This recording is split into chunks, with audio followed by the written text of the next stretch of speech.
When you're busy thinking about stocking up the boat, does it make sense to stock up on things that you know you can find further down the line? Hi, I'm Nika Waters, and welcome to the Boat Galley Podcast. Today I'm talking about provisioning and stocking up, and sometimes the importance of all the different kinds of beer you can carry. This episode of the Boat Galley Podcast is sponsored by YugoWare. Yugo is the only waterproof floating phone and tablet case using dry suit zipper technology. Invest in your safety, because if you don't protect, you can't connect. Your phone is fully functional, and there's plenty of room for your keys, cash, and cards.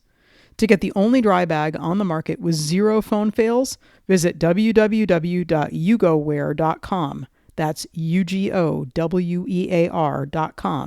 And use the promo code BG20 for 20% off your order. Yugo. Prepare for adventure.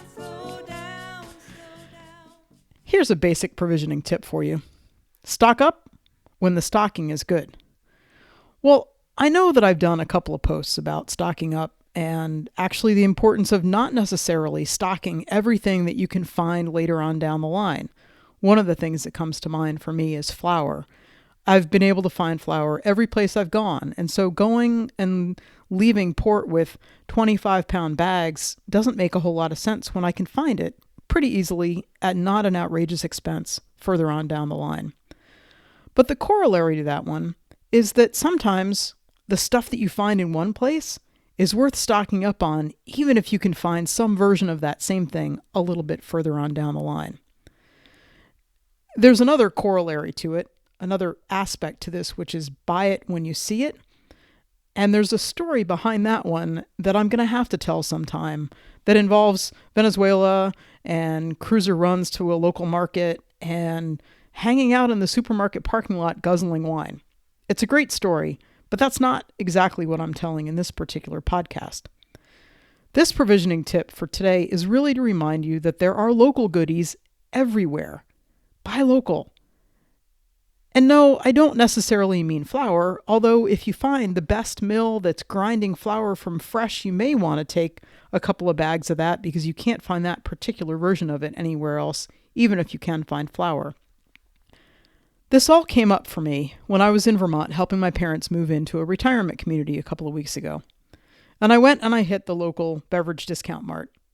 Because the thing is, in Vermont, they have really good craft beer. And they have really good craft beer that you can't find sometimes even as close as 50 miles away from that particular spot. My parents are moving into a place, they just moved into a place in Middlebury, which is right near, relatively speaking anyway, right near Burlington. And Vermont has a lot of really amazing craft beer places sort of in the Burlington and even Middlebury area. Well, Virginia, the place where I live currently, has an awful lot of really good craft beer spots too. So we always, or we try to anyway, buy local when we're in Virginia. And our refrigerator is stocked with seasonal local beers and they're lots of fun. But I will say when I was in Vermont, I completely went a little bit crazy at the discount beverage mart, buying a whole bunch of different kinds of beer. That's not the only thing that I brought back to Virginia with me. I brought back a whole bunch of maple products and I brought back cheddar cheese. And it's not that I can't find any of those things in Virginia, because I absolutely can. I can find really great local craft beer.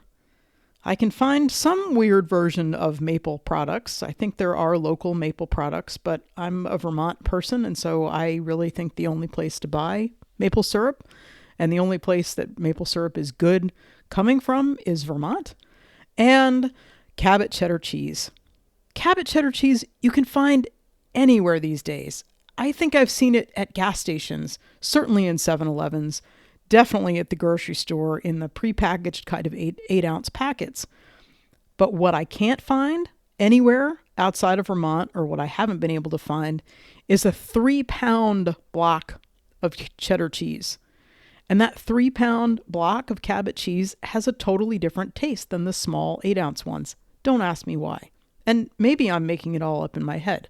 But for sure, I know that I love having those 3-pound blocks of cheese. Yes, the price is a whole lot better than buying the 8-ounce blocks too, but I really love having a serious block, 3-pound block of Cabot cheese in my refrigerator.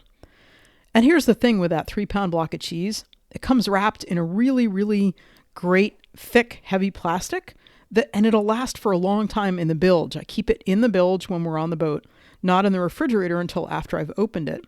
So I know that I can carry a fair amount of that cheese with me without having to use up precious fridge space until I open it. So there's another reason that I like those 3-pound blocks of cheese, and it does actually have to do with going sailing. This all really is to say that there's an idea that you have to keep in mind as you're stocking up to go cruising.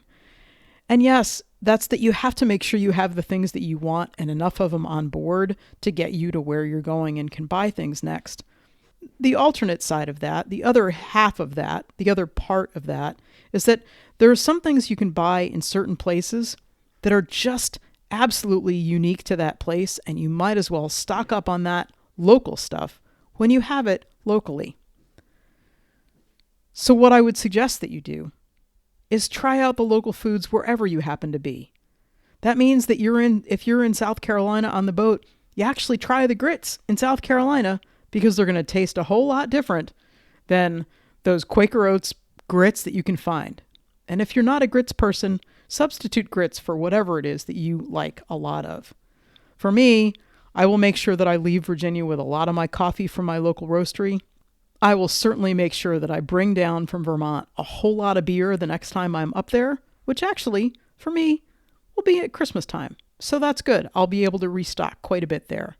But before we leave on the boat, I can promise you there will be a lot of Vermont beer, there will be a lot of Vermont cheese, and there will be an awful lot of Vermont maple products. And I'm sorry if I can find those sorts of things other places. I can't find Vermont things lots of other places. When you come over to my boat for Sundowners when we're out cruising, you will definitely find some Vermont cheese on that board ready to share. Thanks for listening to the Boat Galley podcast. We love sharing our tips and ideas with you, and we love it when you share our podcast with your friends. Have a fabulous week.